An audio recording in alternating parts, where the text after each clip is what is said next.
ఈ వాక్యాన్ని వీక్షిస్తున్న సహోదరులందరికీ క్రీస్తు పేరట వందనములు. ఈరోజు వాక్యం ద్వారా దేవుడు మనతో చెప్తున్న మాట, కాగా ఎవడైనను క్రీస్తునందున ఎడల వాడు నూతన సృష్టి, పాతవి గతించును, ఇదిగో క్రొత్తవాయును. కొరింథీయులకు రాసిన 2వ పత్రిక 5వ అధ్యాయం 17వ వచనం. క్రీస్తునందున్నవాడే, క్రీస్తుని సొంత రక్షకునిగా అంగీకరించిన వాడే, దేవుని కొరకు జీవించిన వాడే నూతన సృష్టి.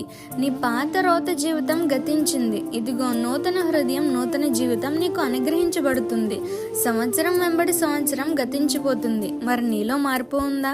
నూతన సంవత్సరం వస్తుంది అని సంబరాలు చేసుకోవడానికి రెడీ అయిపోతున్నావు, కానీ నీ దినములు నీకు తగ్గించబడుతున్నాయని, మరణానికి నిన్ను చేరువ చేస్తున్నాయన్న గ్రహింపు ఏమైనా ఉందా?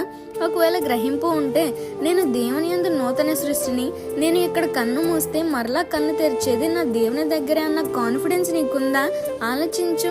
మార్పులేని జీవితంతో దేవుని యందు నూతన సృష్టిగా ఎలా మార్చబడతావు? సంవత్సరాంతముకు వచ్చేసాం. ఎలా ఉన్నాయి మన బ్రతుకులు? ఎక్కడైనా మారదామా? క్రీస్తునందు నూతన సృష్టిగా మార్చబడదామా? ఈ చిన్న సువార్త పరిచర్యలో మీ సహోదరులు. God bless you. ఆమేన్.